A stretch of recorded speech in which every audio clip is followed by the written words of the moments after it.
¿Qué piensan cuando escuchan Revolución Mexicana? Hemos referido alguna vez que Pancho Villa fue de los primeros cineastas de nuestro país, pero ¿se imaginan que hubo alguna vez, Guevancín, un hotel donde se cobraba por ver en primera fila lo que sucedía en la Revolución, cómo se hacía música en México?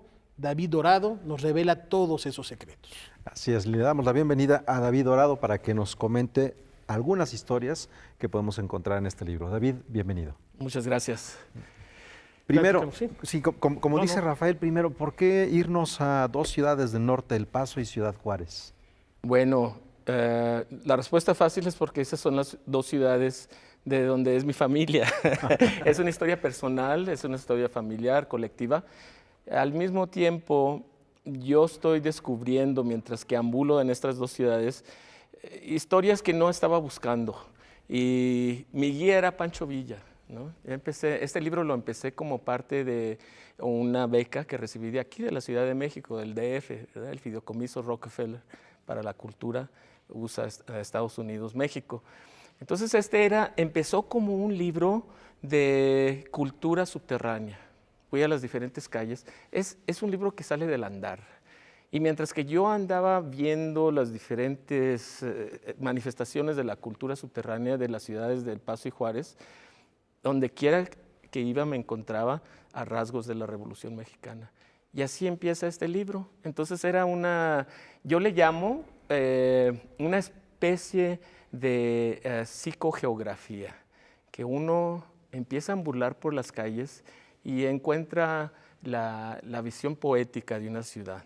Entonces no empiezo como un historiador, aunque soy historiador académico, este libro no empieza con esto, sino que empieza con una búsqueda de esas historias desconocidas.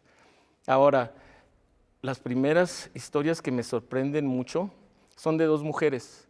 Una es Teresita Urrea, y ella a lo mejor la conocen con la historia un poco más centralista como la Santa de Cabora, ¿verdad?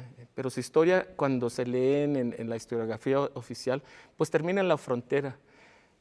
Teresita Urrea era una de las que empieza el movimiento revolucionario en El Paso en 1896. Ella sufre en tres diferentes ocasiones tratan de asesinarla. Se va a San Francisco, se va a Nueva York, donde gana un concurso de belleza.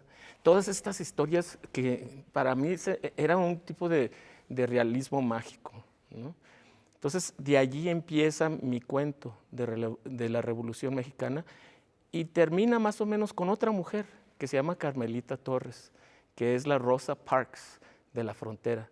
Ella se rehúsa a entrar cuando cruzan los hombres y las mujeres mexicanos, los trabajadores, al Paso en 1917, tienen que pasar por un proceso muy humillante de desvestirse, de desinfección, de fumigación, donde hay hasta peligros que los quemen, ¿no? Y este es en el tiempo de Pancho Villa. Pensé que ibas a decir de Donald Trump. De Donald Trump, absolutamente.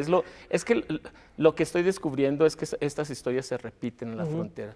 Son historias desconocidas, aunque no sin importancia. Entonces lo que yo descubro, yo no sabía esto, ¿verdad? Que la revolución, yo pensaba que la revolución empezó en el Zócalo, ¿verdad? Era un poco ignorante, ¿no? Pero estoy viendo que ninguna dos ciudades como El Paso y Juárez juegan el papel como para engendrar la Revolución Mexicana, que estas dos ciudades fronterizas. Entonces, la frontera donde empieza la revolución.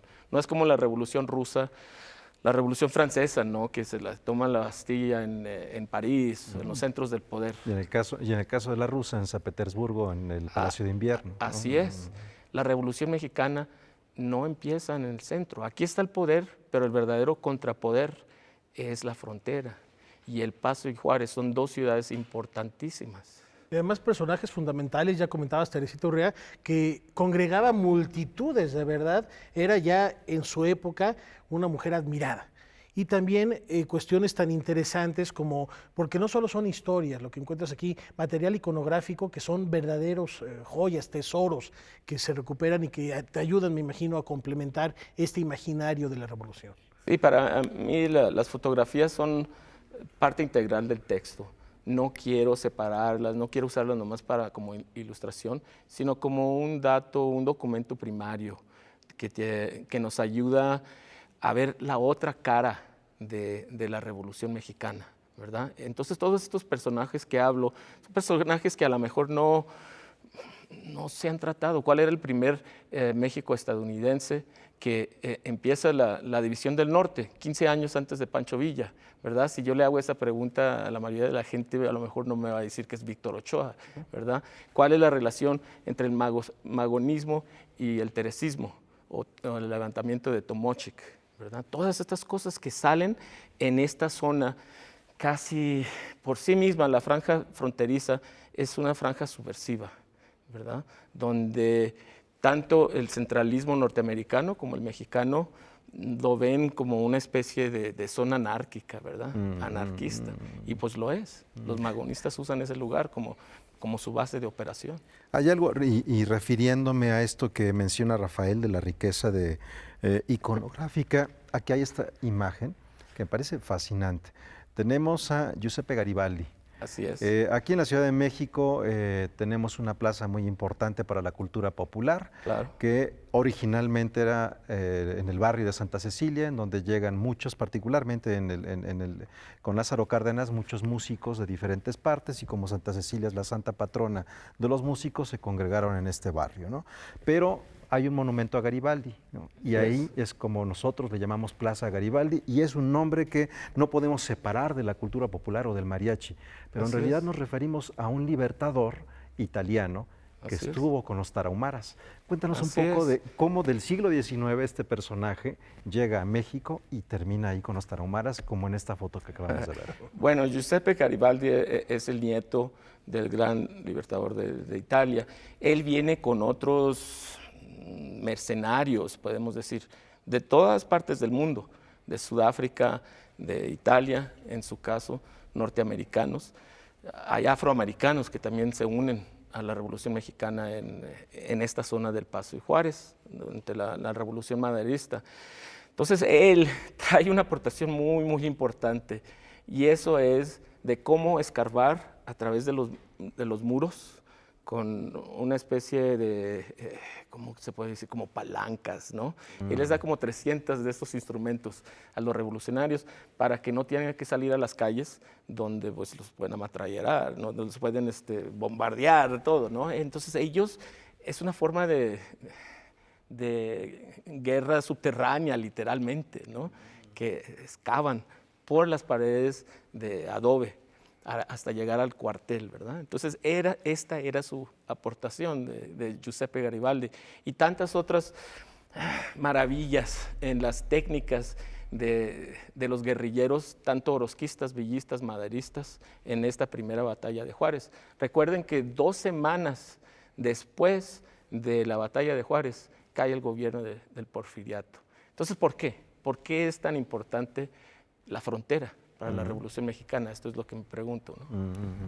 Pues los secretos están ahí en Historias Desconocidas, y habla sobre estas 2 ciudades. Muchas gracias por acompañarnos y por darnos este guiño para aproximarnos al libro. ¿Tienes presentaciones en puerta? Exacto. Sí, mira, mañana, que viene siendo el jueves a las 7, en Ediciones Era, allí en Mérida 4, en la colonia Roma.